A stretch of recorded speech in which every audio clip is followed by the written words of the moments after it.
Нэгж. Тэгэхээр энэ дээр бол хамгийн түрүүнд бид нар Орхон аймгийн Баянөндөр сумын иргэдийн төлөөлөгчдийн хурлын ээлжид 7 дугаар хуралдаан боллоо. Хуралдаанаар 2017-2018 онд орон нутгийн хөгжлийн сангаар он дамжин хийгдсэн зарим ажлын тухай, хоршоог хөгжүүлэх сангийн тэргүүлэх чиглэл, хяналтын зөвлөл, хороог батлах тухай зэрэг 6 асуудлаар хэлэлцлээ.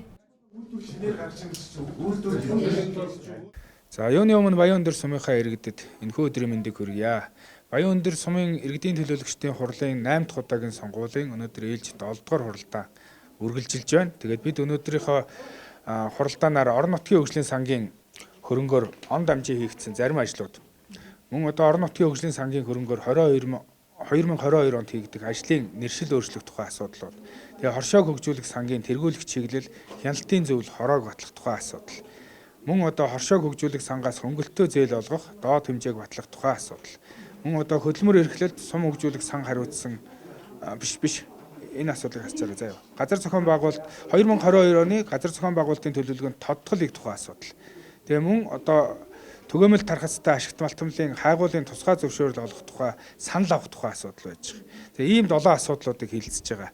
Хоршооллыг хөгжүүлэх сангийн чиглэлээр бол 2021 оны хоршооллын тухай хуулиар бол бид бүхэн одоо энэхүү асуудлыг дахин хэлэлцэж байна. Хуучин бол сум хөгжүүлэх сан гэдгээр одоо иргэдэд аж ахуйн нэгжүүдэд зээл олгож исэн бол энэ жилээс хоршооллыг хөгжүүлэх сан болж одоо журманд нь өөрчлөлт орж явж байгаа.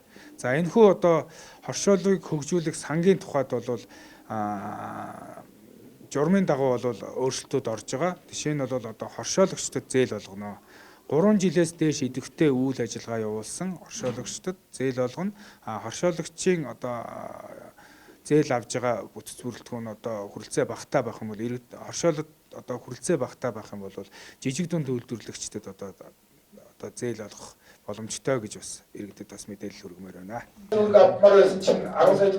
Өнгөрсөн жилүүдэд иргэн аж ахуй нэгж байгууллагууд өөрсдийн гарааны бизнесийг өргөжүүлэхийн тулд сум хөгжүүлэх сангаас зээл авдаг байсан. Харин энэ жил засгийн газраас хоршоог дэмжих жил болгон зарлсны хүрээнд сум хөгжүүлэх сангийн оронд хоршоог хөгжүүлэх сан бий болж байгаа юм. Тус сангаас хоршоод 5 сая төгрөгөөс дээш мөнгөнд дүнтэй зээл авах боломжтой юм.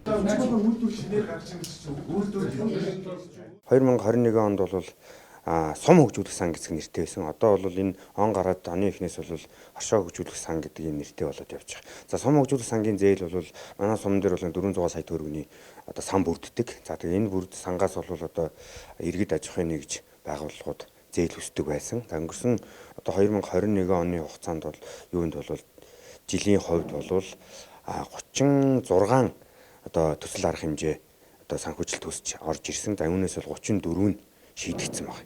За энэ өнгөрсөн жил бол бас харьцангуй бага байсан. Яагаад вэ гэхээр эдийн засгаа аврах 10 их найдын хөтөлбөрөд Монгол Улсын засгийн газраас хэрэгжүүлсэн шүү дээ, тийм ээ. Тэрнтэй холбоотойгоор банкнуудаас бол энэхүү аж ахуйн нэгжүүд болон бас хувь хүмүүс маань зээллийг нэлээд ихээр хүссэн байна лээ. Тэгээд тэрнтэй холбоотойгоор асуудал шийдэгдээд явсан учраас цөөхөн буюу одоо 36 одоо төсөл арга хэмжээ орж зээл өсч орж 34 шийдэгдээд ингэж явсан баха. Нийтээ одоо бол 400 сая төгрөгийн санхүүжилтийг олгосон байгаа. Энэ журмаараа бол өнгөрсөн хугацаанд 21 оны хувьд бол иргэнд 10 сая хүртэлх, аж ахуйн нэгжид бол 15 сая хүртэлх хэмжээний зээлийг сум хөгжүүлэх сангаас олгож ирсэн шүү, тийм ээ.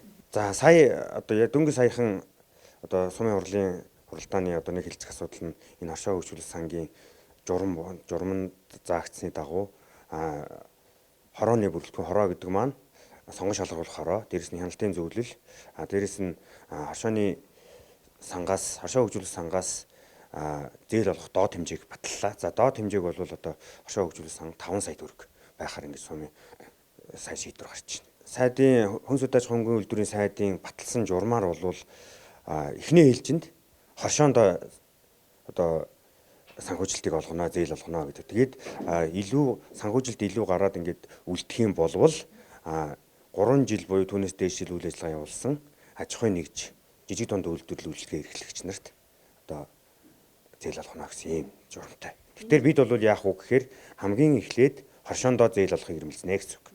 За хоршоо хөгжүүлэх сан буюу өнгөрсөн жилийн одоо нэршлэр бол сум хөгжүүлэх санг маань нэг 400 сая төгрөгийн төвлөрлөг байдаг. Одоо бол 360 орчим сая төгрөгийн төвлөрөлтөй байгаа. Одоо энэ төсөв хоршоо хөгжүүлэх сантай холбоотой энэ өнөөдрийн хурлын шийдвэр гараад ингээд явахаар болвол зээлийн материалыг одоо жижигтэн зарлаад ингээд аваад явна. Нэгж.